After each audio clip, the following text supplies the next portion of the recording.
తీసుకుందాం.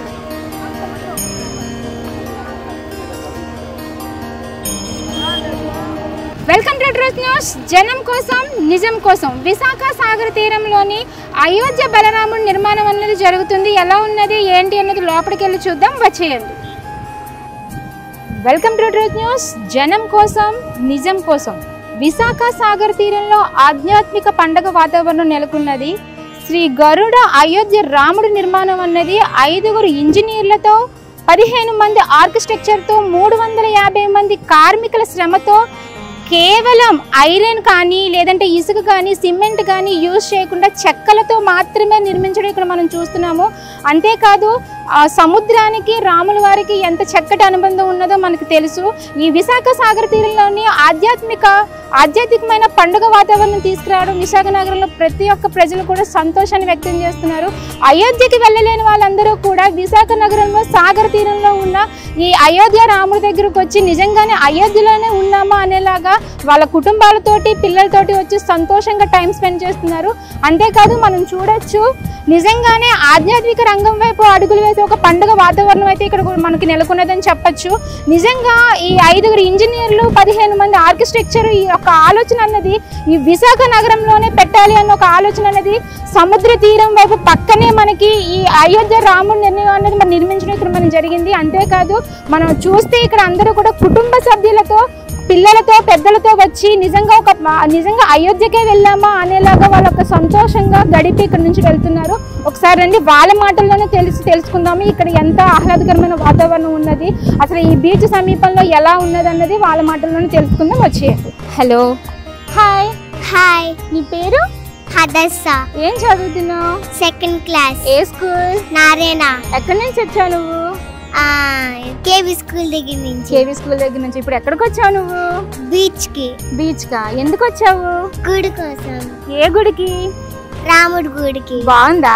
బాగుంది. ఎవరెవరు వచ్చారు?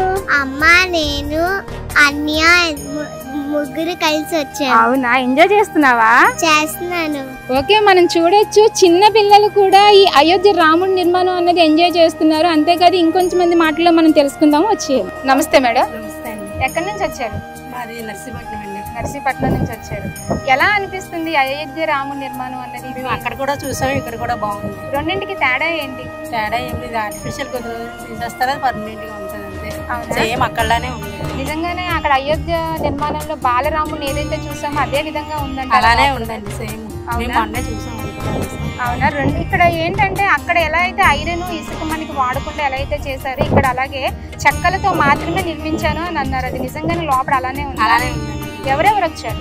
మా ఆయన, నేను వచ్చాను. మీ ఆయన గారు మీరు వచ్చారు, మీ మనవరాలు మీరు వచ్చారు. ఎలా అనిపిస్తుంది విశాఖ సాగర్ అంటే సాగర తీరంలోని ఇలాంటి ఒక నిజమైన అద్భుతాన్ని చూసినట్టుగానే అనిపిస్తుంది? అద్భుతంగానే అనిపిస్తుంది. అవునా. మేము శారదాం టూర్ వెళ్ళి వచ్చి అలసిపోయి కూడా మళ్ళీ చూడడానికి వచ్చాము. అవునా, అంటే అయోధ్యలో చూసినట్టే ఉన్నారు బాలరాముడు అని. అలానే ఉందండి. ఓకే, చూడొచ్చు ప్రజల్లో కూడా చాలా సంతోషకరంగా ఉన్నది. నిజంగా అయోధ్యలో ఏదైతే బాలరాముని చూసామో అదే బాలరాముని ఇక్కడ చూస్తున్నట్టుగానే ఉన్నదని చెప్పేసి అని అన్నారు. మెయిన్గా సెంటర్ ఆఫ్ అట్రాక్షన్గా ఈ బాలరాముడి నిర్మాణానికి అయోధ్యకి సంబంధించి ఇక్కడ ఏంటంటే ఇసుక కానీ ఐరన్ కానీ సిమెంట్ కానీ వాడకుండా కేవలం కార్మికులతో చెక్కలతో మాత్రమే నిర్మించడం జరిగింది. అంతేకాదు ఇక్కడ వచ్చిన భక్తులందరూ కూడా కేవలం 45 రోజులు మాత్రమే ఈ యొక్క టెంపుల్ ఇక్కడ ఉంటుంది అని కూడా నిరాశతో చెప్తున్నారు. ఇంకొంతమంది మాటల్లో మనం తెలుసుకుందాం. వచ్చేయండి. హలో. నీ పేరు? అక్షిత్. ఎక్కడి నుంచి వచ్చావు? వడ్డది అనకాపల్లి. అవునా, ఏం చదువుతున్నావు? 8th class. ఈ రోజు నువ్వు ఎక్కడికి వచ్చావు? అయోధ్య రామ మందిరం. బాగుందా? బాగుంది. నిజంగా అయోధ్యలో చూసినట్టుగానే ఉందా? ఎంజాయ్ చేసావా? ఎవరితో వచ్చావు? మా పేరెంట్స్. మీ పేరెంట్స్ తో వచ్చావు. నువ్వు అయోధ్య వెళ్ళావా? వెళ్ళలేదు. ఇక్కడ నీకు చూస్తే ఎలా అనిపించింది బాలరాముని చూసినప్పుడు? అచ్చం అయోధ్యలాగే ఉంది. అయోధ్యలాగే ఉందా? సో మనం చూడొచ్చు పిల్లలు ఈ జనరేషన్లో టెక్నాలజీకి మెయిన్ ఫోన్కి అలవాటు పడ్డ వాళ్ళు ఈ అయోధ్య రామ నిర్మాణానికి కూడా చూడడానికి సాగర తీరంలో ఉన్న అయోధ్య రామ నిర్మాణాన్ని చూడడానికి ప్రతి ఒక్కరు పిల్లలు ఎక్కువ ఉత్సాహం చూపిస్తున్నారు. వాళ్ళ మాటల్లో మనం తెలుసుకునే ప్రయత్నం కూడా చేశాము. మరికొంత మాటల్లో తెలుసుకునే ప్రయత్నం చేద్దాం. వచ్చేయండి. మీ పేరు? నా పేరు రవి కిరణ్. ఎక్కడి నుంచి వచ్చారు? వైజాగ్. వైజాగేనా? ఇప్పుడు మనకి విశాఖ సాగర తీరంలోని అయోధ్య బాలరాముడి నిర్మాణం అన్నది జరిగింది కదా, ఎలా అనిపిస్తుంది? అసలు ఎక్సలెంట్ అండి. ఎవరెవరైతే అయోధ్య వెళ్ళి చూడలేకపోతున్నారో సేమ్ ఎగ్జాక్ట్లీ అయోధ్యలో ఎలా ఉందో అలాగే ఉంది. సో చాలా అదృష్టం చేసుకున్నాం. నేనైతే అందరికీ రిక్వెస్ట్ చేస్తున్నాను, అందరూ వచ్చి ఈవినింగ్ పూట వచ్చి వస్తే అయోధ్యలో ఎలాగుందో సేమ్ అలాగే ఉంటుంది. ఆ లైటింగు, ఆ భగవంతుడి ఆశీస్సులు అందరిపైన ఉండాలని మనస్ఫూర్తిగా కోరుకుంటున్నాను. అయోధ్య మీరు వెళ్ళారా సార్? అయోధ్య నేను వెళ్ళలేదు, కానీ అంతా అయోధ్యలో ఎలా ఉందో అంతా చూశానండి, టీవీలోని వీడియోల్లోని. సో సేమ్ ఎగ్జాక్ట్లీ అలాగే ఉంది ఇక్కడ కూడా. ఇప్పుడు మనకి అయోధ్యలో ఐరన్ ఎలా అయితే యూజ్ చేయకుండా చేశారో ఇక్కడ కూడా ఐరన్ కానీ ఇసుక కానీ సిమెంట్ కానీ వాడకుండా చెక్కలతో మాత్రమే కార్మికులతోటి చాలా కష్టంతో నిర్మించారు అని చెప్పేసి అన్నారు. అలానే ఉందా?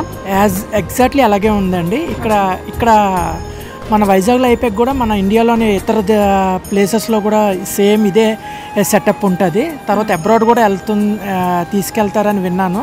సో ఇది మన భగవంతుడి ఆశీస్సులే కాకుండా అందరికీ, ప్రజలందరికీ మంచి సందేశం కూడా ఇచ్చారు. సో ప్రతి ఒక్కరు వచ్చి చూడవలసిందిగా కోరుకుంటున్నాను. Okay sir, thank you so much. మనం ఇప్పుడు చూడొచ్చు, ఇక్కడ నిజంగానే అయోధ్యని మరిపించేలాగా విశాఖ సాగర తీరంలోని ఈ బాలరామాయణ నిర్మాణం అన్నది చాలా చక్కగా నిజంగా చెప్పినట్టే చెక్కలతోటే నిర్మించారు కార్మికులు అందరితో కలిపి. చాలా అంటే ఇక్కడ మనం గమనించవచ్చు కార్మికులు ఎంత శ్రమించారు ఈ యొక్క నిర్మాణాన్ని నిర్మించడానికి. 5 ఇంజనీర్లు, అంతేకాదు 15 మంది ఆర్కిటెక్చర్స్, 365 మంది కార్మికులతో చేతితో మాత్రమే ఏమాత్రం ఐరన్ కానీ ఇసుక కానీ సిమెంట్ కానీ యూజ్ చేయకుండా ఓన్లీ ఒక చెక్కలతో మాత్రమే ఈ యొక్క బాలరాముడి నిర్మాణం అన్నది చేయడం అన్నది చాలా అద్భుతం అని చెప్తున్నారు. ఇక్కడికి వచ్చిన ప్రేక్షకులు అందరూ కూడా నిజంగానే అయోధ్యలోనే ఉన్నామా అనేంతలాగా నిజంగా చాలా సంతోషంగా ఇక్కడ వాళ్ళ ఫ్యామిలీతో వచ్చి టైం అయితే స్పెండ్ చేసి వెళ్తున్నారు. కానీ మెయిన్గా 45 రోజులు మాత్రమే ఈ అయోధ్య బాల నిర్మాణం అన్నది ఇక్కడ ఉంటుందని తెలియడంతో కొంచెం విచారణ కూడా చెందుతున్నారు.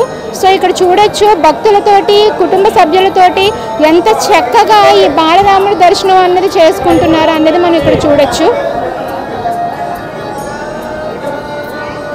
ఇక్కడ మనం చూడొచ్చు అయోధ్య బాలరాముడి నిర్మాణంతో ఇక్కడ మనతో పాటు పూజారి గారు కూడా ఉన్నారు. ఆయన మాటల్లో తెలుసుకుందాము.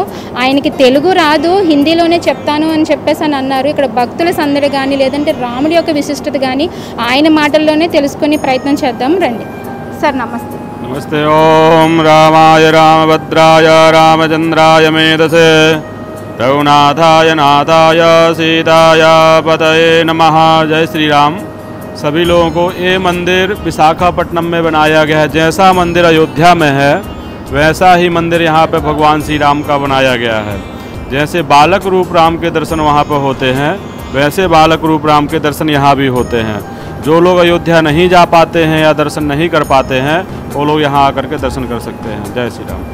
Thank you so much.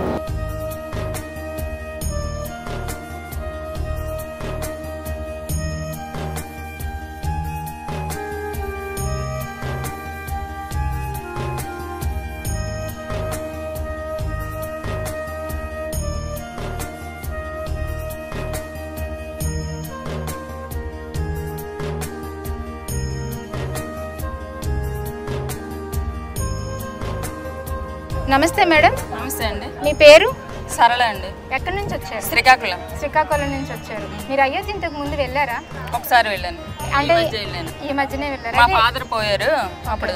అవునా. ఇప్పుడు ఈ విశాఖ సాగర్ తీరంలోని ఈ అయోధ్య రాముడి బాలరాముడి నిర్మాణం అన్నది చేశారు కదా, ఏమాత్రం ఇసుక కానీ సిమెంట్ కానీ ఐరన్ కానీ వాడకుండా ఓన్లీ చెక్కలతో మాత్రమే చేస్తారు. నిజంగా అయోధ్యలో ఉన్నట్టే ఉందా ఈ టెంపుల్ ఇక్కడ? సేమ్ అలాగే ఉందండి. అలాగే అనిపించింది మనసుకి. చక్కగా సాగర్ తీరంలో ఉన్నందుకు ఇంకా అట్మాస్ఫియర్ అంతా చాలా హ్యాపీగా ఉంది. ఈ వేసవిలో ఇలాగ బాలరాముని దర్శించుకున్నందుకు పిల్లలతో వచ్చి చూసిన వాళ్ళకి అందరికీ ఎంతో ఆధ్యాత్మిక భావన, అక్కడికి వెళ్ళలేని వాళ్ళకి కూడా ఇక్కడ అనుభూతి 100% దక్కిందని నేను అనుకుంటున్నాను. చాలా అంతేకాదు రాముడికి సముద్రానికి చాలా మంచి అనుబంధం ఉన్నదన్నది మనకు తెలుసు. సీత అన్వేషణలో రామసేతు దానికి వచ్చారు కదా, సీతాన్వేషణ దానికి హనుమంతుల వారితో వచ్చారు కదా. మరి రాముల వారికి సముద్రానికి కొంచెం అనుబంధం ఎక్కువే ఉంటుంది మరి. కాబట్టి విశాఖ సాగర తీరంలో ఈ బాలరాముడి అయోధ్య నిర్మాణం అన్న జరగడం అనేది చాలా గొప్పదని చెప్తారు. గొప్పదని అంతేనండి, చాలా గొప్పది. ఓకే, మీరు ఎవరెవరు వచ్చారు మేడం? మా వారు నేను వచ్చామండి. వచ్చి మీరు ఎంజాయ్ చేస్తున్నారా? ఎంజాయ్ చేస్తున్నామండి, ఎంజాయ్ చేస్తున్నాం. Thank you madam, thank you so much. So ఈ అయోధ్య బాలరాముడి నిర్మాణానికి పిల్లలు వృద్ధులే కాకుండా యువత కూడా చాలా ఎక్కువ సంఖ్యలో అటెండ్ అవుతున్నారు. సో ఇప్పుడు మనతో వాళ్ళు ఉన్నారు. ఆ యువత యొక్క మాటల్లోనే తెలుసుకుందాము ఈ అయోధ్య రాముడి నిర్మాణం అన్నది ఎలా ఉన్నది అన్నది. Okay, hi. హాయ్, ఎలా ఉన్నారు? బాగున్నాను. ఎక్కడి నుంచి వచ్చారు? కాటుపాడు. ఇప్పుడు మీరు అయోధ్య రాముడి నిర్మాణం చూడడానికి వచ్చారు కదా, ఇంతకు ముందు అయోధ్య వెళ్ళారా? ఓకే, ఈ టెంపుల్ చూసినందుకు మీకు ఎలా అనిపిస్తుంది? చాలా హ్యాపీగా అనిపించింది. అవునా, ఎవరెవరు వచ్చారు? ఫ్రెండ్స్తో వచ్చారా? ఉంటారు ఇంకొంచెం ఇంకా ఇక్కడ ఉండాలనే ఉంది. ఎలా అనిపించింది లోపల అట్మాస్ఫియర్ మీకు చూసినప్పుడు? తక్కువ కాస్ట్ మంచిగా కన్స్ట్రక్ట్ చేశారు. ఓకే, ఫ్యామిలీతో వచ్చి ఎంజాయ్ చేయొచ్చు అని చెప్పేసి. సో ఓకే, చూడొచ్చు ఈ యువత కూడా ఎంత చక్కగా ఇక్కడ బాలరాముడి నిర్మాణానికి వచ్చి ఎంజాయ్ చేస్తున్నారు అనేది వాళ్ళ మాటల్లోనే తెలుసుకున్నాము. Thank you. అయితే ఇప్పుడు మనం చూడొచ్చు విశాఖ సాగర తీరంలోని ఆధ్యాత్మిక పండుగ వాతావరణాన్ని తీసుకురావడమే కాకుండా అయోధ్యకు చెందిన బలరాముడి నిర్మాణం అన్నది ఇక్కడ మనకి చేశారు. అంతేకాదు ఈ టెంపుల్ వాతావరణంలోని బౌన్సర్స్ని కూడా పెట్టారు. వాళ్ళ మాటల్లోనే తెలుసుకుందాము అసలు భక్తుల రద్దీ ఏ రకంగా ఉంది, ఒకవేళ భక్తుల రద్దీ ఎక్కువైనప్పుడు వాళ్ళు ఎలా వాళ్ళని కంట్రోల్ చేస్తున్నారు అన్నది వాళ్ళ మాటల్లోనే తెలుసుకునే ప్రయత్నం చేద్దాం. వచ్చేయండి సార్. నమస్తే. నమస్తే మేడం. మీ పేరు? కిరణ్ మేడం.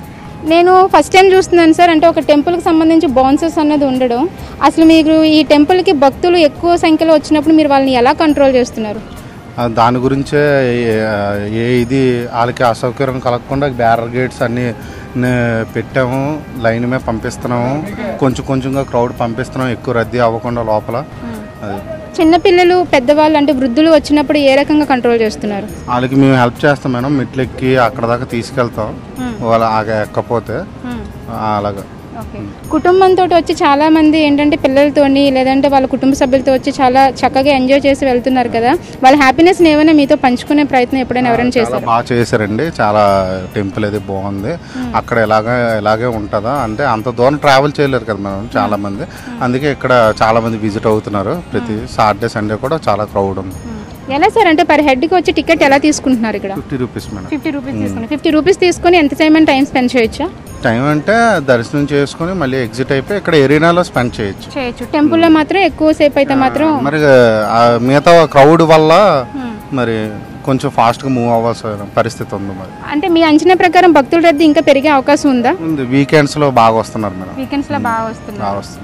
ఈ టెంపుల్ ఓన్లీ 45 days మాత్రమే ఉంటుందని చెప్పని అంటున్నారు. 45 daysకి అన్నారు మేడం, మరి అంత ప్రొలాంగ్ చేస్తారో ఏంటనేది మనకు తెలియదు. ఓకే, అయితే మనం బౌన్సర్స్ మాటలో కూడా చూడొచ్చు భక్తుల రద్దీ అయితే మాత్రం వీకెండ్స్లో చాలా ఎక్కువగా ఉంటుందని చెప్పేసి అని అంటున్నారు. అంతేకాదు ఇక్కడ మనకి లేడీ బౌన్సర్స్ కూడా పెట్టారు, ఎందుకంటే కుటుంబంతో చాలా మంది వచ్చి వాళ్ళ పిల్లలతో కానీ పెద్దవాళ్ళతో కానీ వచ్చి టైం స్పెండ్ చేసే సందర్భం ఎక్కువ ఉంటుంది కాబట్టి మనకి లేడీ బౌన్సర్స్ని కూడా అవైలబుల్గా ఇక్కడ మనకు పెట్టారు. Thank you. సో మనతో ఒక చిన్న పాప ఉంది, ఆ పాప ఒక శ్లోకం చెప్తానంటూ వచ్చి మన దగ్గరకు వచ్చింది. సో అమ్మాయి చెప్పే శ్లోకం ఏంటో మనం తెలుసుకుందాం. హాయ్, నీ పేరు? అశ్వితాశ్రీ. చెప్పు. శుక్లం వరదం విష్ణుం శశిరం చతురం ప్రసన్నవరం జయాయ సర్వవిఘ్నోప శాంతే వక్రతుండ మహాకాయ సూర్యకోటి సమపర నిర్విఘ్నం కురు మే దేవ సర్వకార్యేషు సర్వదా. గురు బ్రహ్మ గురు విష్ణు గురుదేవ మహేశ్వర గురు సాక్షాత్ పరబ్రహ్మ తస్మై శ్రీ గురుగే నమః. కారాగ్రే వసతే లక్ష్మి కారమధ్యే సరస్వతి కరుమూలే సదాగారే ప్రభానే కలశనం. మైకుంది, నేను ఇందులో పర్వాలేదు వినిపిస్తుంది. సముద్రవసనే దేవి పరదవసన మండలే విస్తుపట్టినం సుభ్యం పారం సంసత్ సమసం నాగేంద్రాయ తిరోచరాయ దశంగరాయ మహేశ్వరాయ నిట్టాయ సత్తాయ తిరన్నరాయ తస్మై తీరతారాయ నమ శివాయ Hare Rama. Thank you okay. So చూసారు కదా. నమస్కారం సార్. నమస్తే. మీ పేరు? నా పేరు సచ్చిదానంద్ అండి. ఎక్కడి నుంచి వచ్చారు సార్? రిటైర్డ్ డాక్యార్డ్ ఎంప్లాయీ అండి. అవునా? ఓకే. మీకు ఎలా అనిపించింది సార్ ఈ నాకు రామ మందిరం అయోధ్య రామ మందిరం లాగే కనిపిస్తుంది. నాకు హ్యాపీ, చాలా హ్యాపీ అయ్యింది. మీరు వెళ్ళారా అయోధ్య? వెళ్ళలేదు కానీ టీవీలో చూస్తున్నాం కదండి, చాలా హ్యాపీ. మీ యొక్క సంతోషం మీ మాటల్లో మీ ముఖంలోనే కనిపిస్తున్నది. Thank you. ఎవరు సార్? మేడమా? మేడం ఎలా అనిపించింది? చాలా బాగుందమ్మా. ఇక్కడే కాసేపు కూర్చొని అలా చూడాలని అనిపించింది. అవునా? వెళ్ళకపోయినా పర్లేదు, అయోధ్య చూసినట్టు అనిపిస్తుంది. కానీ 45 రోజులు మాత్రమే ఉంటుంది అని అంటున్నారు. మరి అందుకనే ముందుగా వచ్చాం అన్ని పనులు ముగించుకుంటే. చాలా బాగుందమ్మా. Okay, thank you so much. నమస్తే మేడం. నమస్తే. మీ పేరు? నా పేరు ఎస్ కామేశ్వరి అండి. ఎక్కడి నుంచి వచ్చారు? మేము ఇక్కడ కొత్త గాజువాక నుంచి వచ్చాం. మా పాప వాళ్ళ ఫ్రెండ్స్ వాళ్ళు బెంగళూరు నుంచి వచ్చారు. రామ మందిరం కట్టారు, చాలా బాగుంటుందని చెప్తే చూడడానికి వచ్చాం. అయోధ్యకి వెళ్ళారా? వెళ్ళలేదండి. ఓకే. ఎలా అనిపిస్తుంది విశాఖ సాగర్ తీరంలో అయోధ్య రాముడి నిర్మాణం? వెళ్ళలేదు కానీ వెళ్ళొచ్చినంత ఫీల్ ఉంది. అవునా? అంత బాగుంది. ఓకే. ఇంకా డెవలప్ చేస్తే బాగుంది. అవునా? మరి 45 రోజులు మాత్రమే ఉంటుంది అని అంటున్నారు. ఇంకా ఉంటే బాగుంటుంది కదా. ఇంకా ఉండి స్టాప్ అంతా కొంచెం పెంచి ఇంకా బాగుంటే ఇంకా చాలా బాగుంటుంది. Okay okay madam, thank you so much.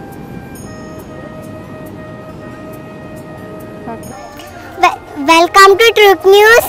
జనం కోసం నిజం కోసం నేను మీ హదాసా.